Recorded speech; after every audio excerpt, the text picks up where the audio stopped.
Question 81. We need to determine the correct order in which Charles Dickens published his well-known novels. Let's organize these classic works chronologically. List 1, novels by Charles Dickens. A, Great Expectations. B, Hard Times. C, Oliver Twist. D, David Copperfield. E, A Tale of Two Cities. Ready for the answer? Here it is. The correct chronological order is C, Oliver Twist, D, David Copperfield, B, Hard Times, E, A Tale of Two Cities, and A, Great Expectations. Let's unpack why this order accurately reflects the progression of Dickens's writing career. The Pickwick Papers, April 1836, November 1837, Oliver Twist, February 1837, April 1839, Nicholas Nickleby, April 1838, October 1839, The Old Curiosity Shop, April 1840, November 1841, Barnaby Rudge, February-November 1841, A Christmas Carol, 1843.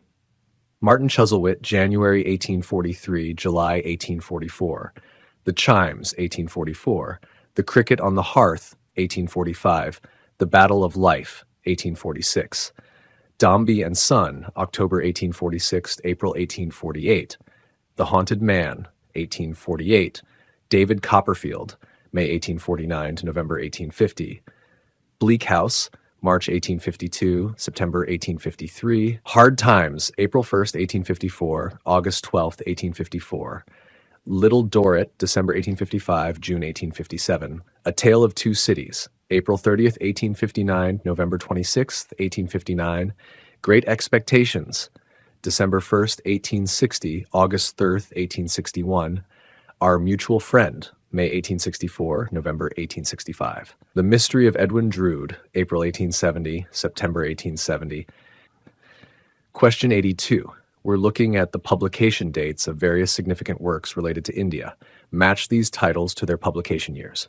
List 1, works A. Chitra Banerjee Divakaruni's The Mistress of Spices, B. Anand Giridhardas's India Calling, an intimate portrait of a nation's remaking, C. V.S. Naipaul's India, A Wounded Civilization, D. Bharati Mukherjee's Desirable Daughters, E. Salman Rushdie's Midnight's Children, and here's the chronological lineup. The order starts with C. V.S. Naipaul's India, A Wounded Civilization, followed by E. Salman Rushdie's Midnight's Children, then A. Chitra Banerjee Divakaruni's The Mistress of Spices, next D. Bharati Mukherjee's Desirable Daughters, and finally B. Anand Giridhardas's India Calling. Let's dive into the explanations to understand the historical context of each publication. India, A Wounded Civilization by V.S. Naipaul, 1977. Naipaul's second book in his India trilogy dives into India's history, religion, and social structure, focusing on the nation's poverty and suffering. Written during his third visit, it's a mix of self-evaluation and deep thoughts about India.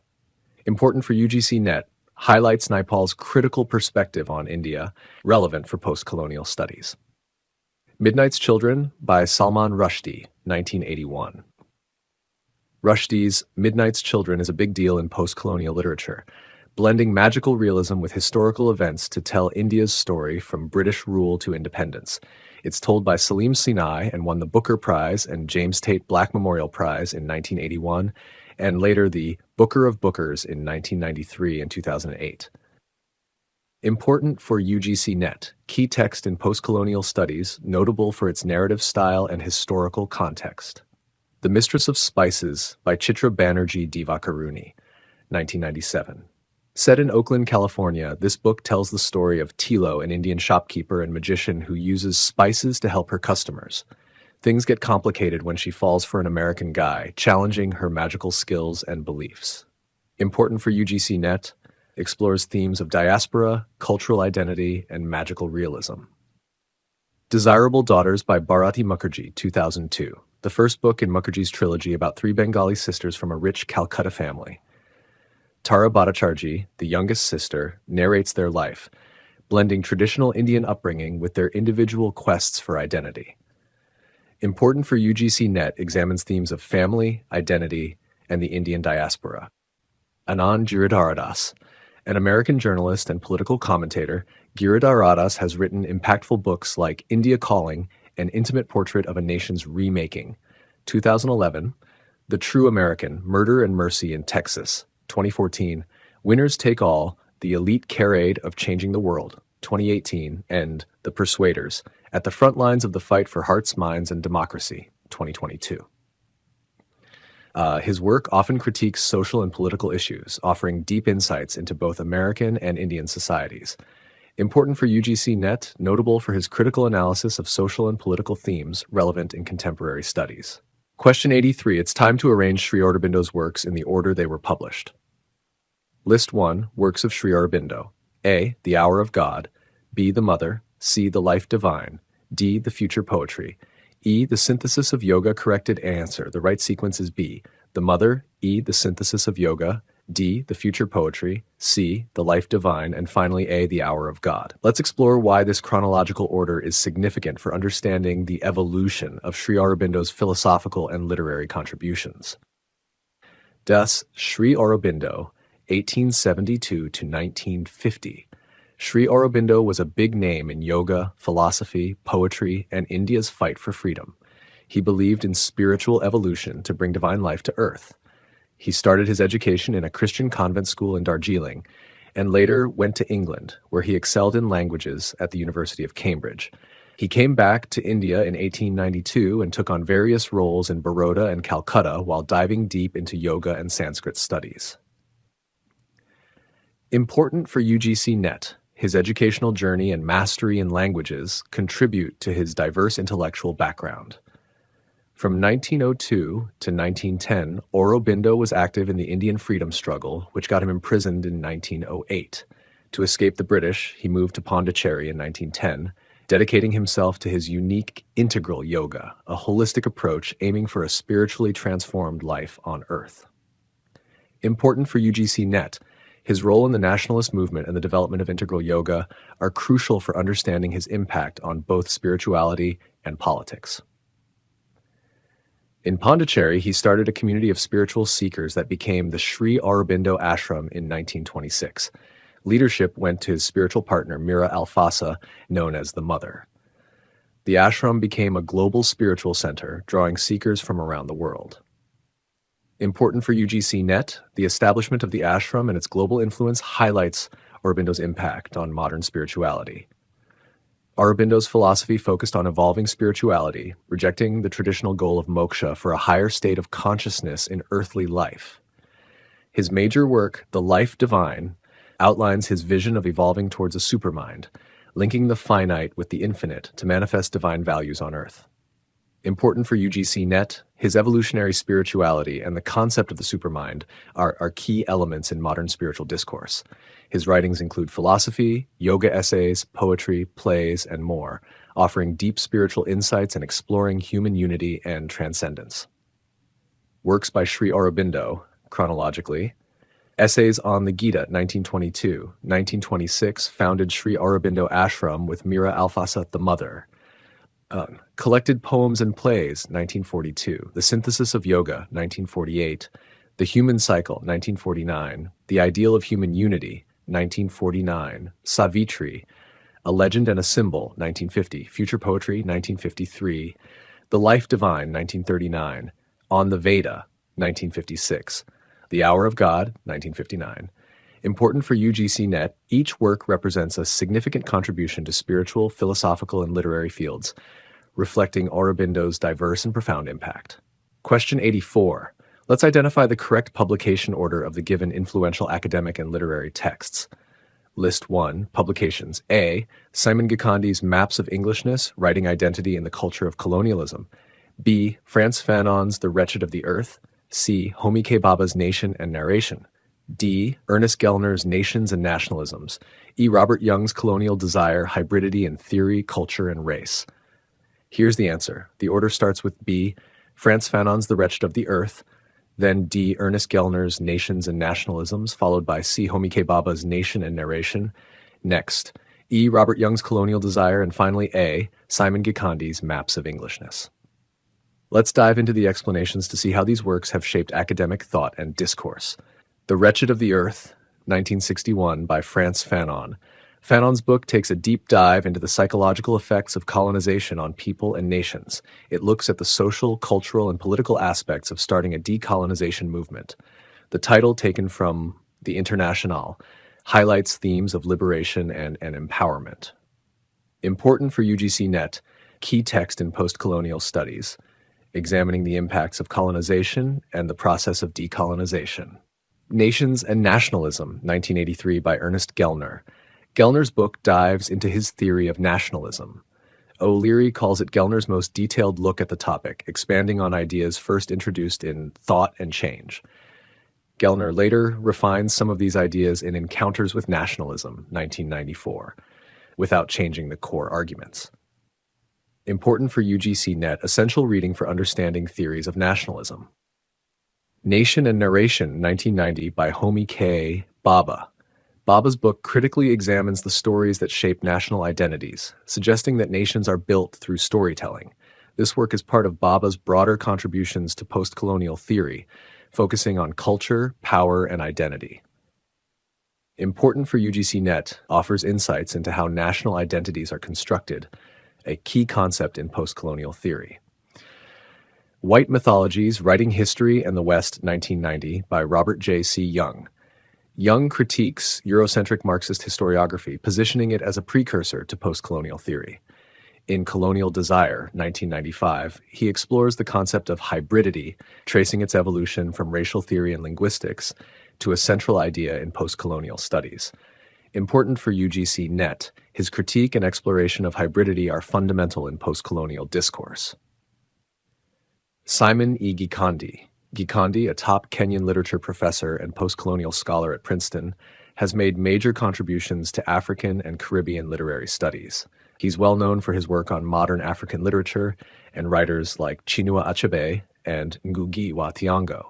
His book, Slavery and the Culture of Taste, 2011, was highly praised for examining the cultural impacts of slavery. He has also written many articles and books, including Writing in Limbo, Modernism and Caribbean Literature, and Maps of Englishness, Writing Identity in the Culture of Colonialism, 1996.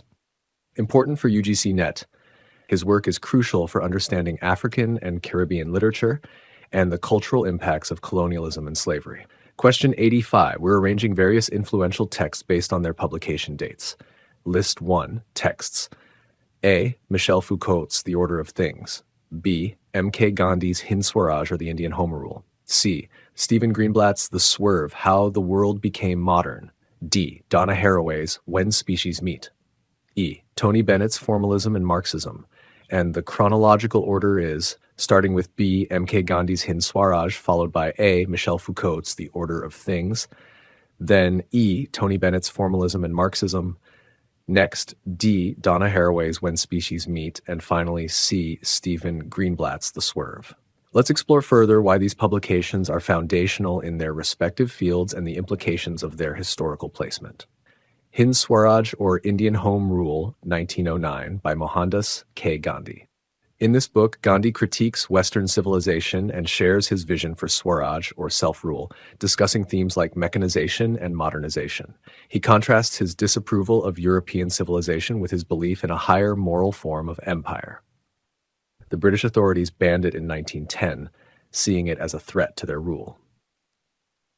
Important for UGC NET, key text in understanding Gandhi's philosophy and critique of Western civilization, essential for post-colonial studies. The Order of Things, An Archaeology of the Human Sciences, 1966, by Michel Foucault. Foucault's book looks at the foundational frameworks that have shaped human sciences, like biology, economics, and linguistics. He analyzes Diego Velázquez's painting Las Meninas to explore how perception and discourse have evolved, showing how each era is based on its own ideas about knowledge and truth. Important for UGC NET, essential for understanding Foucault's ideas on knowledge, perception, and the evolution of human sciences. Tony Bennett, a British sociologist, has made a big impact on cultural studies and cultural history in the UK and Australia. His notable works, like Formalism and Marxism, 1979, and Outside Literature, 1990, examine Marxist literary criticism and broader cultural narratives. Important for UGC NET, his work is significant for studies in cultural history and Marxist literary criticism. Donna J. Haraway, an emeritus professor in the history of consciousness and feminist studies at the University of California, Santa Cruz, has made major contributions by challenging human-centered viewpoints. Her interdisciplinary work highlights the complex interplay between technology, culture, and feminist theory. Key works include the Manifesto for Cyborgs, Science, Technology, and Socialist Feminism in the 1980s, 1985, and Primate Visions, Gender, Race, and Nature in the World of Modern Science, 1990. Important for UGC NET, her critiques of scientific narratives and exploration of feminist theory are essential for feminist studies and the history of consciousness. The Swerve, How the World Became Modern by Stephen Greenblatt. Greenblatt's book, which won the 2012 Pulitzer Prize for General Nonfiction and the 2011 National Book Award for Nonfiction, tells the story of Poggio Bracciolini, a 15th century book lover and emissary for the Pope who found the last surviving manuscript of Lucrece's De Rerum Natura in a German monastery. This discovery reintroduced crucial philosophical ideas, sparking the intellectual movements that led to the modern era. Question 86, class. Let's examine the relationship between assertion A and reason R. Assertion A. Discourses are cultural and social practices rooted in psychic and physical reality. Reason R. Foucault defines discourse as the material manifestation of thought which shapes our subjectivity. Ready to see how these ideas connect? Here's the answer. Both A and R are correct, and importantly, R is the correct explanation of A. Let's unpack this. Foucault's definition of discourse underlines how it materially influences our understanding and construction of reality, directly supporting the assertion about the nature of discourses. Both statements, A and R, cover ideas in cultural and social theory about discourse. Statement A says discourses are part of cultural and social practices and are shaped by both mental and physical realities. This means discourse affects how we experience life and how society is structured. Statement R sums up Michel Foucault's view that discourse makes thoughts real and shapes our identities and views of the world. When talking about Foucault's idea of discourse and its effects, the link between A, that discourses are cultural and social practices based in mental and physical reality, and R, that Foucault says discourse makes thoughts real and shapes our identities, becomes clear. Both A and R capture key parts of Foucault's theory, showing how discourse, power, and identity are connected in specific historical and social contexts. Important for UGC NET, understanding Foucault's views on discourse is crucial for postmodern and post-structuralist studies. Foucault's idea that discourse creates knowledge and meaning and is deeply rooted in society supports statement A. This view shows that discourse is not just a bunch of ideas, but is part of social and cultural life, influenced by mental and physical aspects of human existence. So, discourse shapes how people see themselves and the world, aligning subjectivity with the current norms and power structures. Important for UGC NET, highlights the material and practical aspects of discourse in shaping social reality. In explaining reason, R, Foucault's definition of discourse as making thoughts real and forming our identities directly backs up statement A. By saying discourse materially affects subjectivity, Foucault highlights the role social and cultural practices based in discourse play in shaping who we are. This relationship between discourse and subjectivity shows how discourse, through its role in social practices and its ability to shape perception and behavior, is a key way power is exercised and maintained in society. So, both A and R are correct, and R explains A, showing the strong impact of discourse on human experience within Foucault's framework. Question 87. Now consider these two statements about Toni Morrison's Beloved. Statement 1. Toni Morrison's Beloved is based on the true story of a black slave woman. Statement 2. Beloved is a novel about the trauma of apartheid. Here's the answer. Statement I is true, but statement 2 is false. Let's dive into why.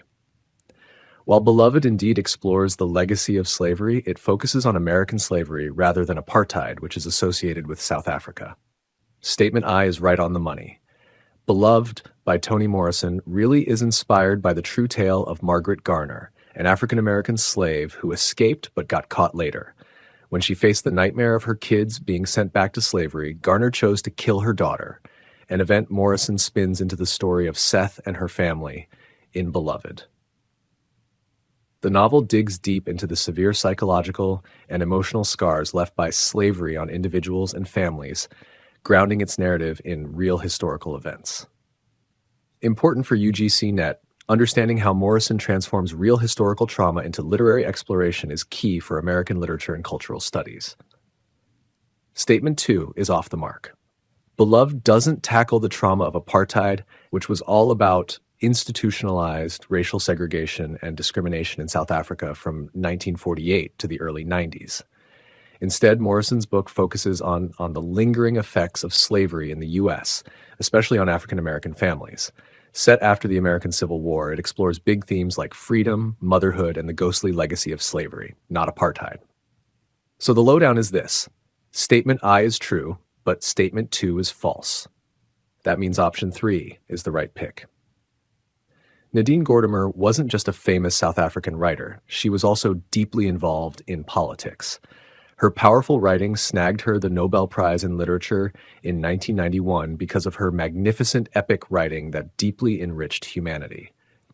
Gordimer didn't shy away from tough topics in her stories, especially the harsh realities of apartheid in South Africa.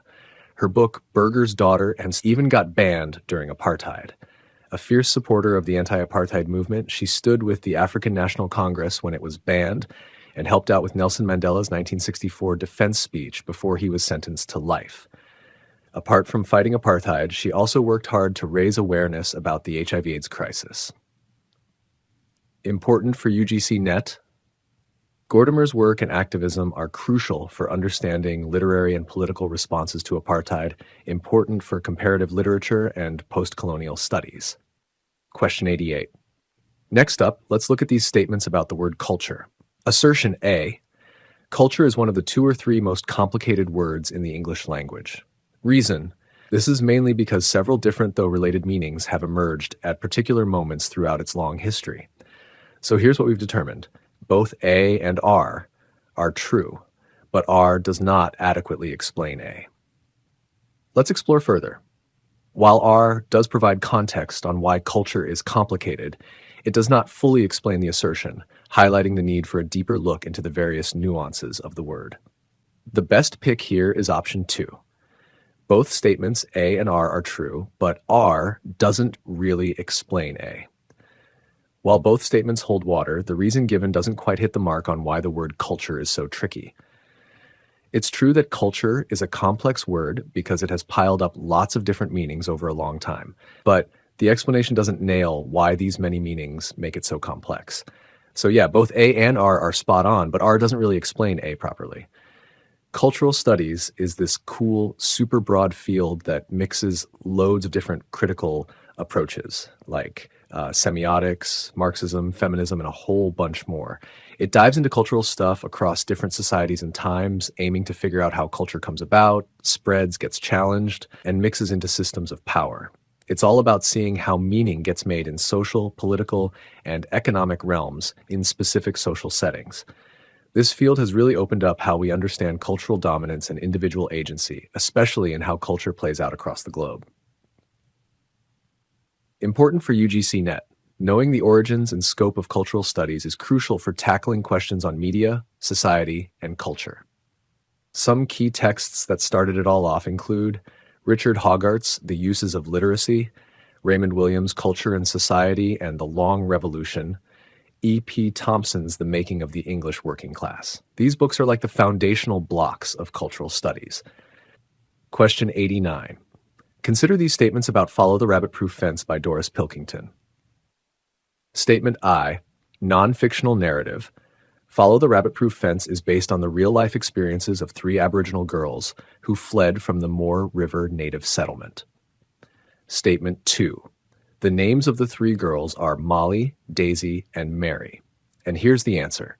Statement is correct, but statement 2 is incorrect. Let's dive into why. The true names of the girls are Molly, Daisy, and Gracie, not Mary, which points to the importance of getting historical details right in discussions. Follow the Rabbit-Proof Fence is a book from Australia by Doris Pilkington, out in 1996. It's a real-deal personal story about an Indigenous Australian family caught up in the stolen generation when mixed-race kids were yanked from their families in the early 20th century. The book zooms in on 3 young Aboriginal girls: Molly, the author's mom, Daisy, Molly's half-sister, and Gracie, their cousin. These girls are snatched from their homes at Jigalong and dumped at Moore River. But in 1931, they make a break for it and hoof it over 1,600 kilometers, that's about 990 miles, back home by following this giant rabbit-proof fence that cuts across Western Australia. Important for UGC NET, understanding this book is crucial for discussions on post-colonial literature and the representation of Indigenous histories and narratives. Question 90. Finally, let's analyze these statements related to feminist literature and cultural essays. Statement I. A Room of One's Own is a feminist essay about women's education, exclusion, and writing by Virginia Woolf. Statement 2. In Other Worlds is a collection of essays written by Edward W. Said on contemporary ideas such as psychoanalysis and social theory. Here's the correct perspective. Statement I is true, but Statement 2 is false. Let's explore why. Virginia Woolf indeed wrote A Room of One's Own, addressing feminist themes, while In Other Worlds is actually a work by Gayatri Spivak, not Edward Said, emphasizing the importance of correct attribution in academic discussions. The right pick here is option 3. Statement I is spot on, but Statement 2 misses the mark. Statement I nails it about A Room of One's Own by Virginia Woolf. This classic essay, which started as 2 talks Woolf gave at Cambridge in 1928, dives deep into the challenges women face, especially when it comes to education and writing. For the UGC NET English exam, it's key to know this work well. Woolf argues that women need money and a space of their own to create, drawing on the sad tale of Judith Shakespeare, an imaginary sister of William Shakespeare, who's held back by her era's low expectations for women. Woolf gives props to literary heroes like Jane Austen and the Bronte sisters who overcame these hurdles. She wraps up by suggesting that the best minds are neither strictly male nor female, but combine qualities of both, and that being free to write whatever you want hinges on having some cash in your pocket. Now, Statement 2 gets it wrong by mixing up authors.